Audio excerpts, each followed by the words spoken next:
नमस्कार, बहुत स्वागत है आपका। मैं हूं आपके साथ फ्रिंसी और आप देख रहे हैं द ऑफिसर सीरीज। आज मैं जिस शख्सियत से मिलने आई हूं वो हैं deputy director of MP tourism board. उनसे मैं बात करूंगी, उनके स्ट्रगल्स जानूंगी और उनकी पूरी जर्नी के बारे में हम उनसे बात करेंगे। उमाकांत चौधरी सर मेरे साथ मौजूद हैं।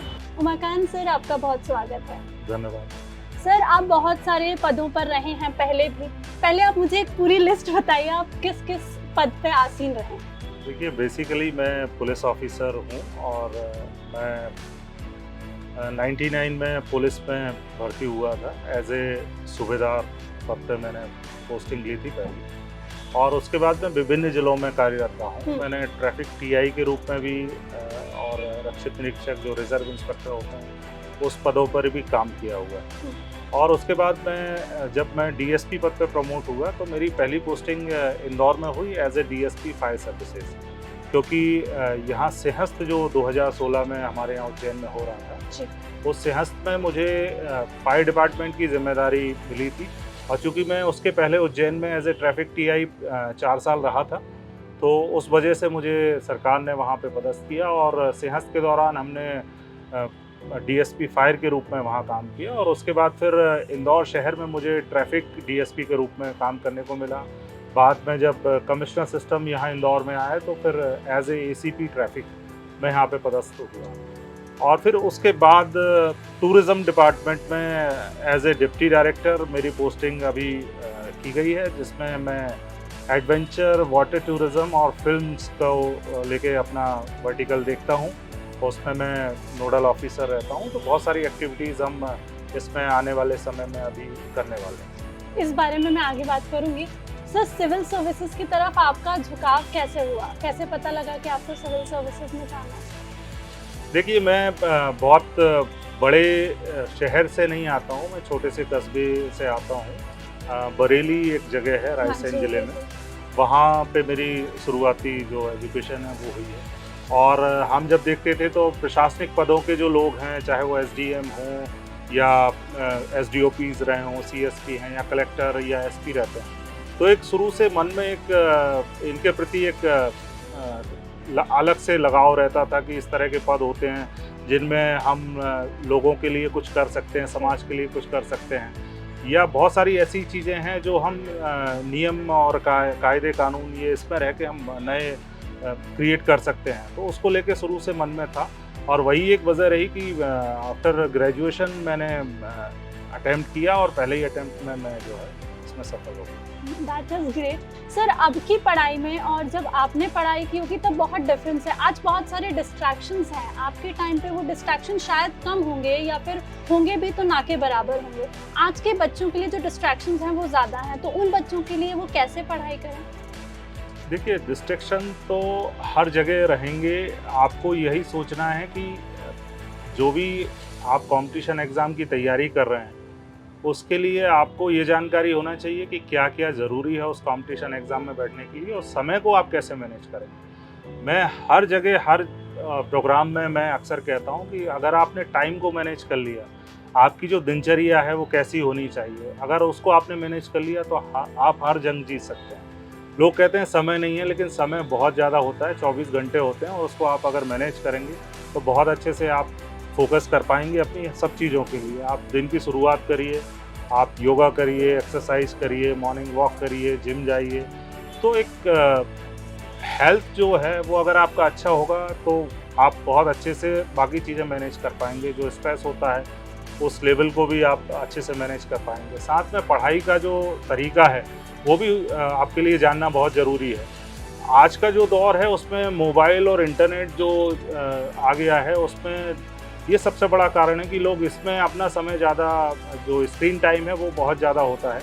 और कई बच्चे तो ये मान के चलते हैं कि हम बिना इंटरनेट के कोई पढ़ाई कर ही नहीं सकते, जबकि आप देखें तो आपके पास बहुत सारा ऐसा मटेरियल होता है जिसको लेके आप बिना किसी सहारे के पढ़ाई कर सकते हैं और पूरा डेडिकेशन आप उसमें लगाइए। उसमें क्या चीज़ें हैं, पहले जो एग्ज़ाम हुए हैं उनमें क्या क्वेश्चंस आते रहे हैं, उनके बारे में आप जानिए, समझिए और फिर एक पढ़ाई करिए, क्योंकि हार्ड वर्क का कोई अल्टरनेटिव नहीं है, वो तो आपको करना ही पड़ेगा। अगर आप वो करेंगे तो निश्चित रूप से सफलता आपके कदमों में। बिल्कुल, सर ने भी बोला है कि हार्ड वर्क का कोई भी तोड़ नहीं है, तो हार्ड वर्क ज़रूरी है। अगर आप हार्ड वर्क कर रहे हैं, उसके साथ स्मार्ट वर्क भी ज़रूरी है। अपने टाइम को मैनेज करिए, सर का सिर्फ यही कहना है। सर ये तो डिस्ट्रैक्शन की बात हो गई। एक होता है कि जब सिविल सर्विसेज के एग्ज़ाम छोटा प्रोसेस नहीं है कि 1 महीने 2 महीने, ये सालों का प्रोसेस है। बहुत पहले से तैयारी करनी पड़ती है। एक पूरा साल किसी का वन टाइम में निकल जाता है, जैसे आप किसी को 2 या 3 बार लग जाते हैं, तो उसमें लेवल ऑफ डिमोटिवेशन आ जाता है। तो वो इंस्पिरेशन कहाँ से आए, मोटिवेशन कहाँ से आए, उसके लिए क्या करें? आप देखिए, इस तरह के बहुत सारे लोग हैं जो कि हजारों बार फेल हुए हैं अपना कुछ, उन्होंने अगर बहुत कुछ नया किया है, तो ऐसे कई वैज्ञानिकों के बारे में हम पढ़ते हैं कि उन्होंने जी। 1000 टाइम्स में वो फेल्यूर हुए हैं, लेकिन एक बार सफलता केवल आपको एक बार पानी है, तो उसके लिए मेहनत ज़रूरी है। आप लगातार प्रयास करते रहिए। जो आपने प्रयास किए हैं, अगर किसी वजह से आपको सफलता नहीं मिलती है, तो आप उसका आकलन ज़रूर करिए कि क्या कारण रहे हैं, क्या कमियां रही हैं। उनको आप अगर दुरुस्त कर पाएंगे तो बिल्कुल आप अगले बार में सफल हो पाएंगे। तो आप अपना आकलन करिए और जो कमियां रही हैं उनको पूरा करिए, तो निश्चित रूप से आप सफलता पा पाएंगे। सर, आप इतने लेवल्स को क्रॉस करके यहाँ तक पहुँचे हैं, अलग-अलग पदों पर आसीन रहे हैं, आपकी अलग-अलग पोस्ट रही हैं। सर, सिविल सर्विसेज एग्ज़ाम्स होते हैं, अलग-अलग चीज़ें होती हैं उसमें करने के लिए। आप एक बार पुलिस ऑफिसर, फिर डीएसपी और अलग अभी एमपी टूरिज्म में डिप्टी डायरेक्टर हैं। तो सर, इसमें अलग-अलग रिस्पॉन्सिबिलिटीज़ को कैसे आप लोग समझते हैं? कितना टाइम लग जाता है उन्हें समझने में?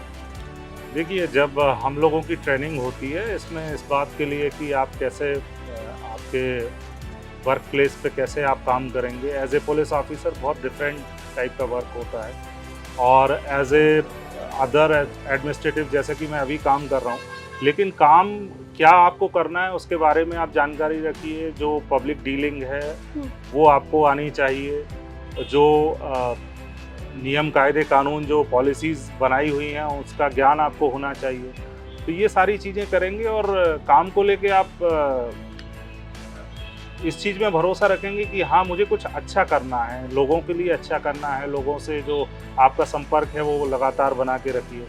तो चाहे काम किसी तरीके का हो, जब आपका पब्लिक कांटेक्ट अच्छा होता है, आपका व्यवहार अच्छा होता है, आपको आपके काम की समझ होती है, तो आप बहुत आसानी से वो सारे काम कर पाते हैं। अभी आप एमपी टूरिज्म में वर्क कर रहे हैं, क्या-क्या रिस्पॉन्सिबिलिटीज़ हैं आपकी वहाँ पर? एमपी टूरिज्म बोर्ड में मैं जनवरी से पदस्थ हूँ, और अभी मुझे 6 महीने ही वहाँ पर काम करते हुए हैं। मैं वहाँ पर एडवेंचर और वाटर टूरिज्म एंड फिल्म्स, ये 3 वर्टिकल में देखता हूँ। तो जहाँ तक मैं एडवेंचर की बात करूँगा कि मध्य प्रदेश टूरिज्म में बहुत सारी एडवेंचरस एक्टिविटीज़ होती हैं जो डिफरेंट प्लेसेस पे होती हैं।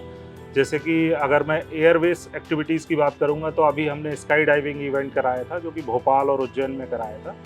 मार्च में हमने आयोजित कराया था, और उसमें काफ़ी बहुत अच्छा रिस्पांस हमें ना केवल मध्य प्रदेश से बल्कि आसपास के भी जो स्टेट्स हैं, इवन साउथ के स्टेट हैं, मुंबई है, बेंगलोर है, अहमदाबाद, राजस्थान, सभी जगह से लोगों ने उसमें पार्टिसिपेट किया। और वो एक ऐसा इवेंट है जो एक्सट्रीम एडवेंचर का इवेंट है, और उसमें काफ़ी महंगा भी होता है। उसके लिए कई बार लोग दुबई जाते हैं और काफ़ी पैसा उसके लिए खर्च करते हैं। तो उस तरह का एक प्रोडक्ट हमने यहाँ डेवलप करने का प्रयास किया है, और उसकी सफलता को देखते हुए हम लोग दिसंबर जनवरी में फिर से दोबारा इस तरह के इवेंट प्लान कर रहे हैं। सर, हम जिस भी पोस्ट पर रहते हैं, कुछ ना कुछ क्रिएटिव उसमें ज़रूर होता है, तो ये क्रिएटिविटी कहाँ से आती है? देखिए, जब आप कुछ नया करेंगे तभी आपको एक पहचान मिलेगी, या कुछ नया आप करेंगे तो उसी के सहारे से आप आपके विभाग को आगे ले जा सकते हैं। क्योंकि अब जो चीज़ें हैं वो यूथ सबसे ज़्यादा इंस्पायर होता है ऐसी चीज़ों से कि आप कुछ नवाचार करें। हमने ट्रैफिक में भी काफ़ी सारे नवाचार किए, और वही एक कारण था कि शायद मुझे इस तरह का दायित्व दिया गया। तो अब हम लोग एडवेंचर और वाटर टूरिज्म में भी मैं आपको बताना चाहूँगा कि एक लग्जरी क्रूज़ ऑपरेशन के बारे में हम लोग प्लान कर रहे हैं, और जो कि हमारे यहाँ मध्य प्रदेश से स्टार्ट होगा नर्मदा नदी में, और स्टैच्यू ऑफ यूनिटी गुजरात तक वो जाएगा। करीब 135 किलोमीटर्स का रूट है, और जिसमें कि मध्य प्रदेश, महाराष्ट्र और गुजरात की सीमा से होकर वो जाएगा। इसी तरीके से एक जबलपुर में बरगी है बांध, वहाँ से लेके मंडला के बीच में हम लोग क्रूज़ ऑपरेट करने वाले हैं। दूसरा एक तवा डैम है होशंगाबाद में, नर्मदापुरम ज़िले में। जी। और वहाँ से लेके सतपुड़ा टाइगर रिजर्व में मढ़ई एक प्लेस है, वहाँ के बीच में। तो 3 हम लग्जरी क्रूज़ को लेके अभी हमारे टीम काम कर रही है। उसमें सर्वे हमारे हो चुके हैं, जल्दी ही हम लोग उसमें टेंडर जारी करके और इस तरह की चीज़ें कराएंगे।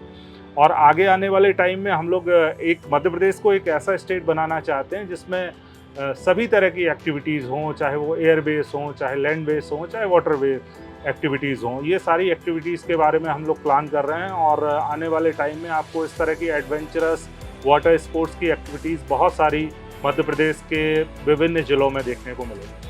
तो हमें कहीं भी बाहर जाने की अब ज़रूरत नहीं पड़ने वाली है। सर, एक आखिरी मैसेज उन एस्पिरेंट्स के लिए जो सिविल सर्विस एस्पायर कर रहे हैं और कहीं ना कहीं उन्हें कहीं डिमोटिवेशन आ रहा है या फिर उन्हें लग रहा है वो नहीं कर पाएंगे। बिल्कुल भी ऐसा नहीं है, कोई भी इस तरीके से ना सोचें। सबसे बड़ी चीज़ होती है कि वो लोग कहते हैं ना कि मन के हारे हार है, मन के जीते जीत। तो सबसे बड़ी जीत तो आपके मन में होना चाहिए कि नहीं, मुझे सफलता मिलेगी और उसके लिए मैं प्रयास जो कर रहा हूँ वो पूरे मन से मैं कर रहा हूँ, सारी मेहनत में लगा रहा हूँ। तो फिर से मैं वही कहूँगा कि समय को मैनेज करिए, मेहनत करिए और फोकस रहिए अपने काम को लेकर। जो भी आप कर रहे हैं, चाहे आप पढ़ाई कर रहे हो, चाहे कोई काम कर रहे हैं, तो निश्चित रूप से सफलता आपसे कभी दूर नहीं जाएगी। थैंक यू सर, आपसे बात करके मुझे बहुत अच्छा लगा।